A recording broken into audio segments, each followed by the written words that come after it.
Good afternoon. I am Bardan A. Adam. I am going to report weather basics, temperature, which is geographical distribution, time variation, and measurements. Before anything else, what is temperature? Anyone? So temperature can be defined as amount of heat in the environment.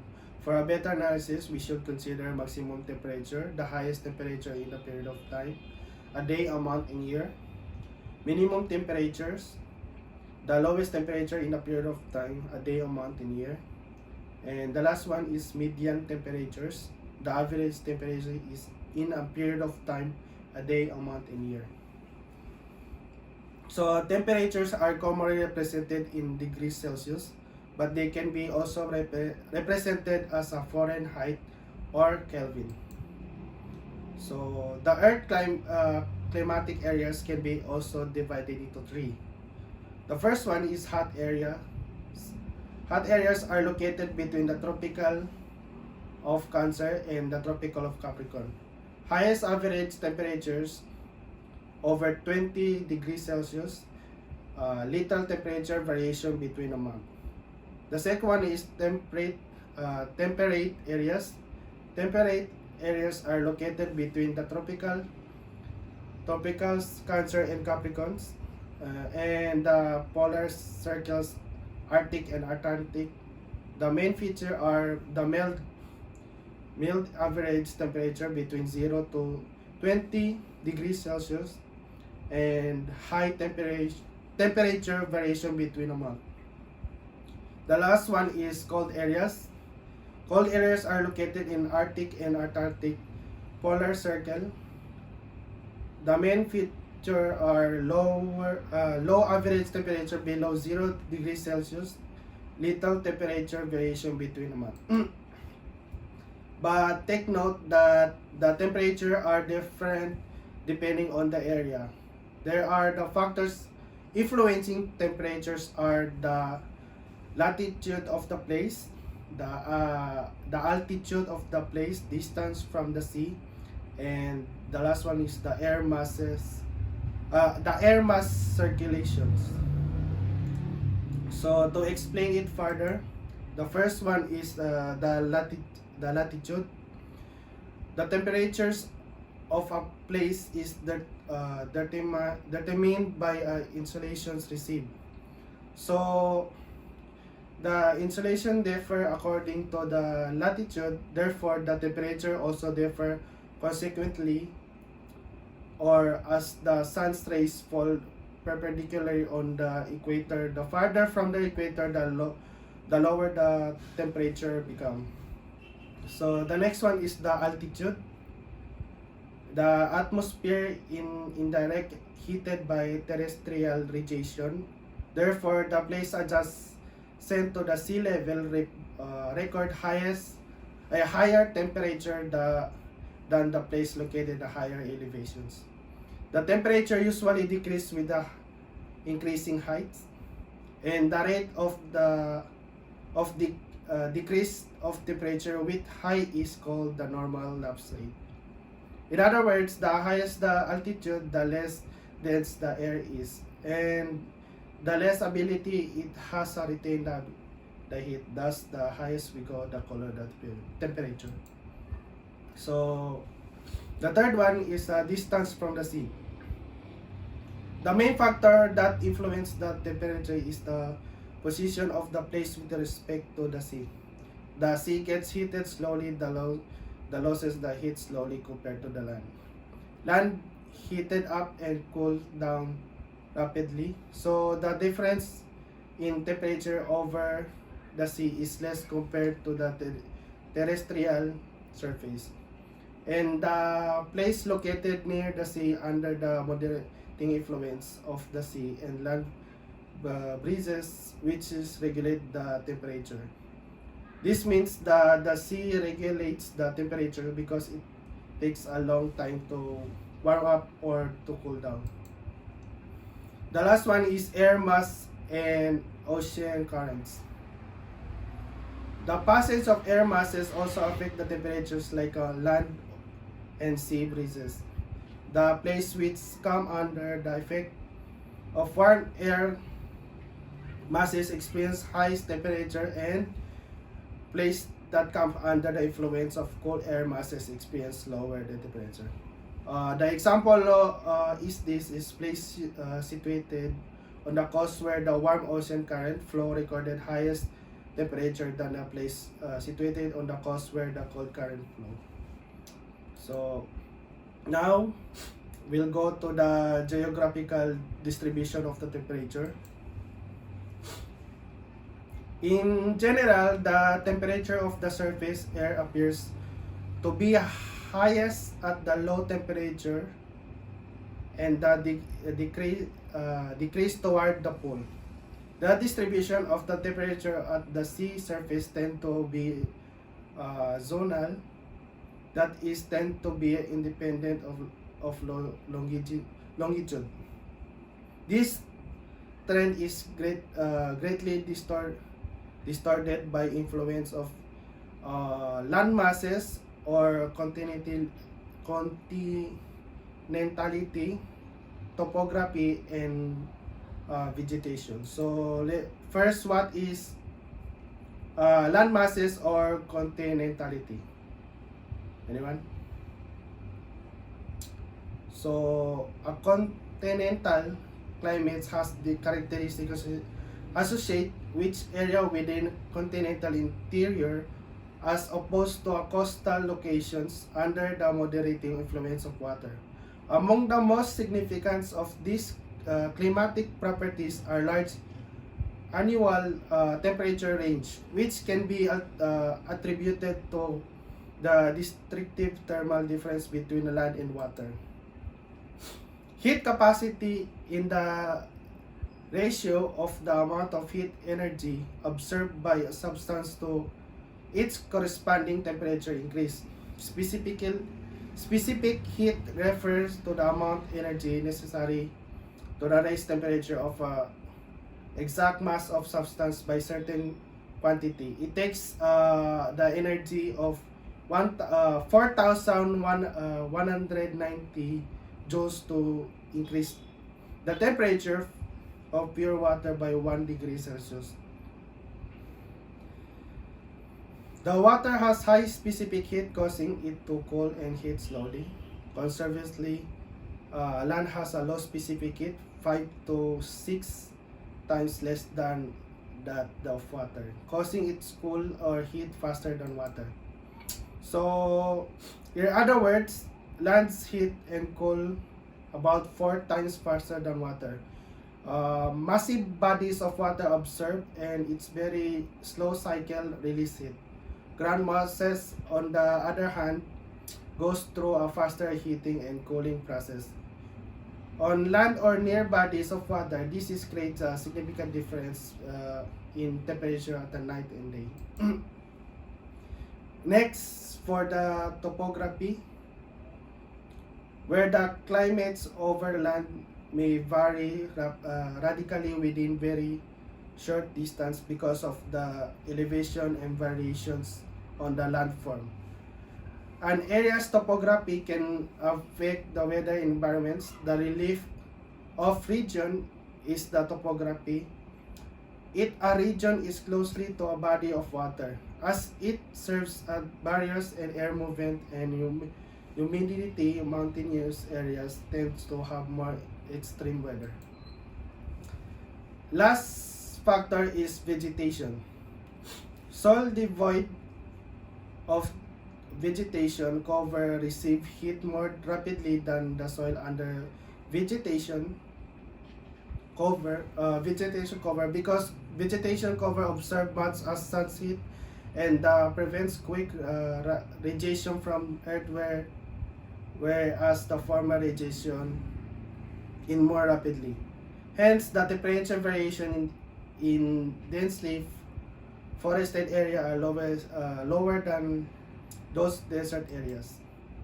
But for a simple explanation, vegetation refer as assemblage of plant species and the ground cover that provide. So next topic is a variation of temperatures, in which we have a variations to be discussed.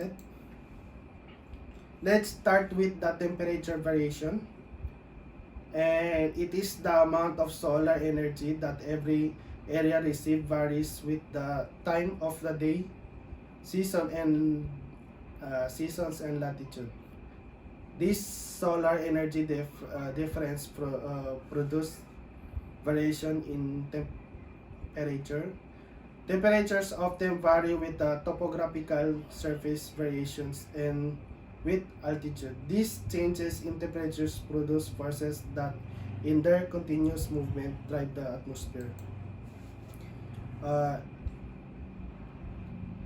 the next one is diurnal variation. Diurnal variation is the change in temperature brought on by the Earth's regular rotation from a day to a night.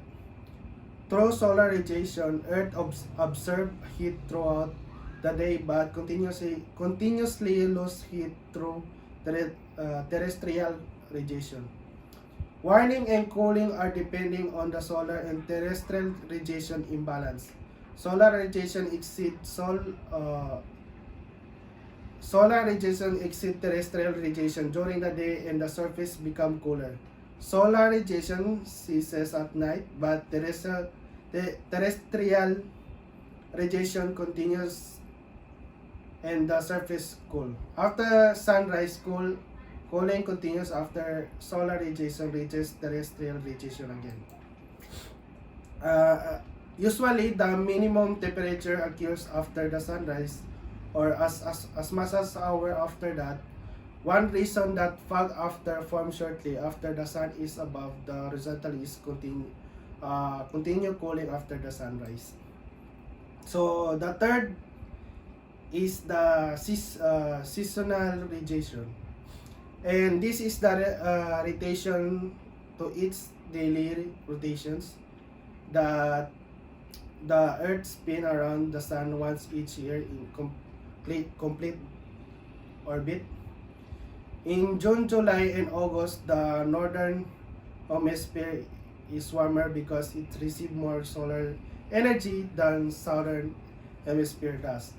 The opposite is true during December, January, and February. The southern hemisphere receives more solar power and it's warmer, which is basically known as four seasons: winter, fall, autumn, and spring.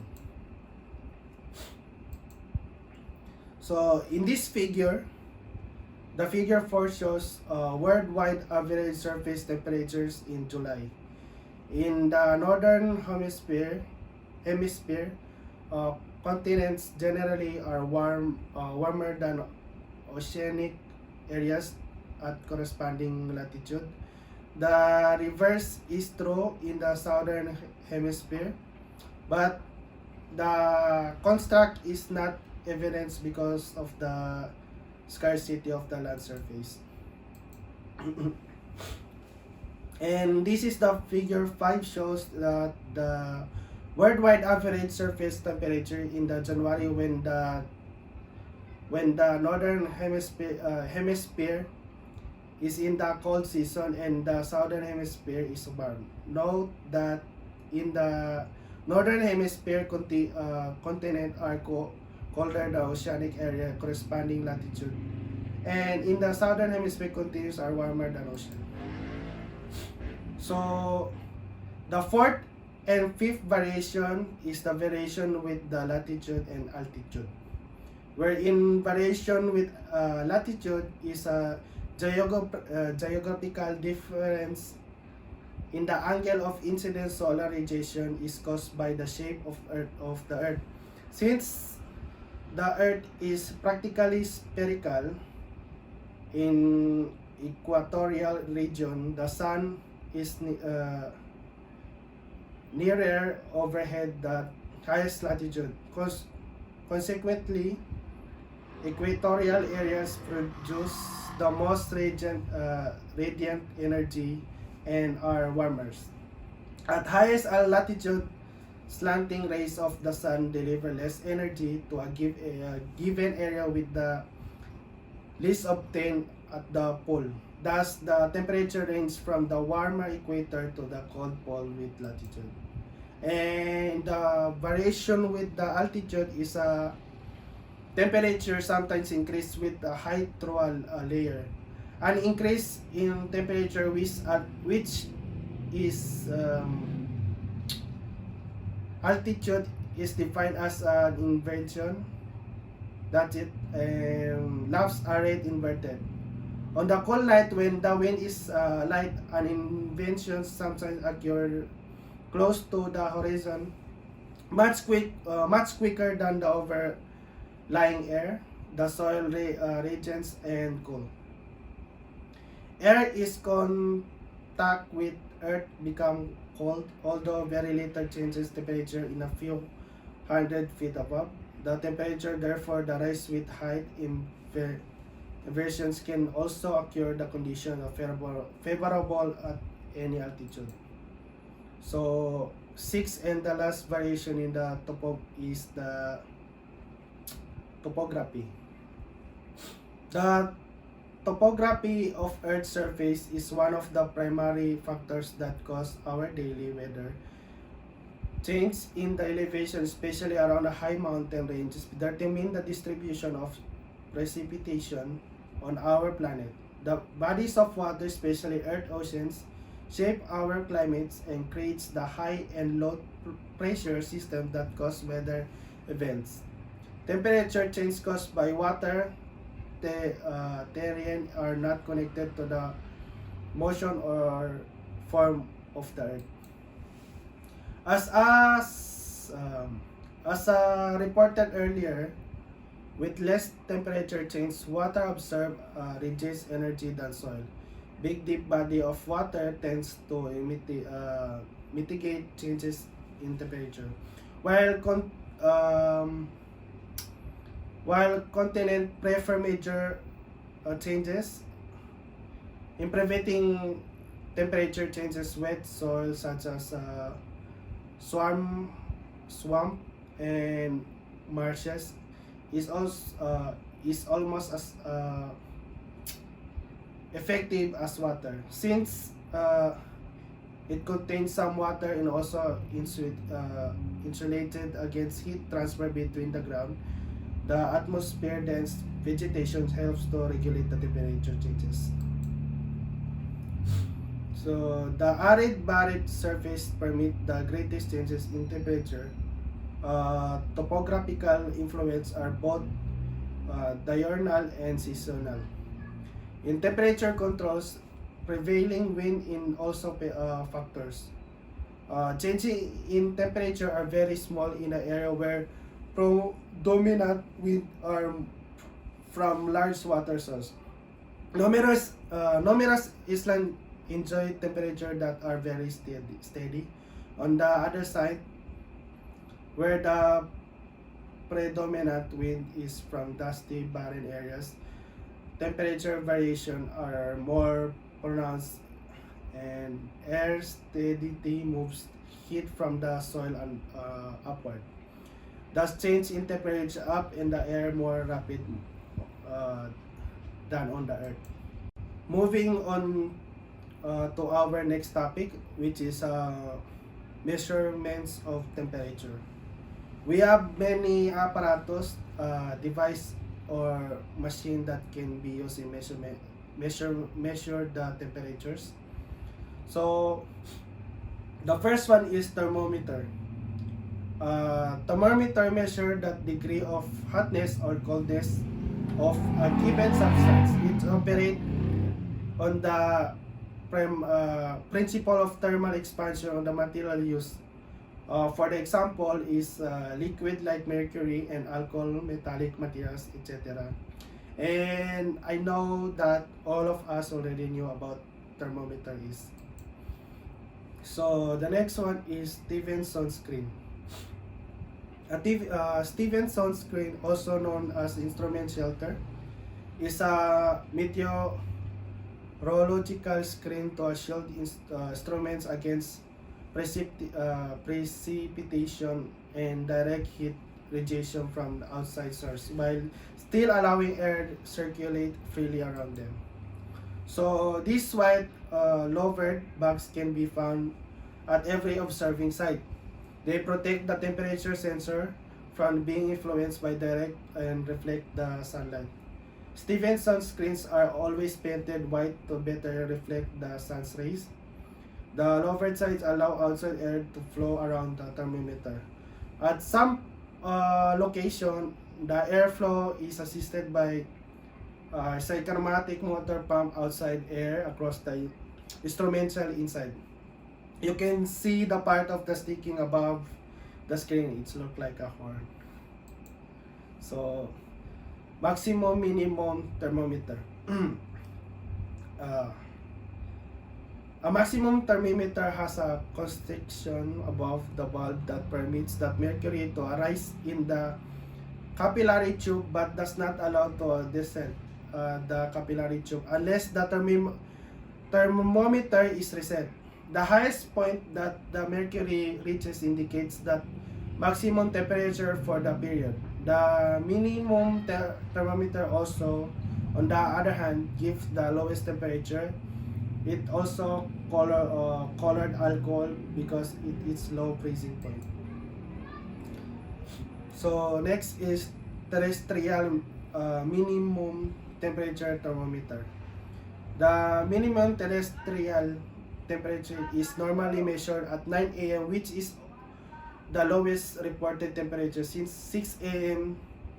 the day before. It is determined by a thermometer that is located close to the horizontal and above the ground surface.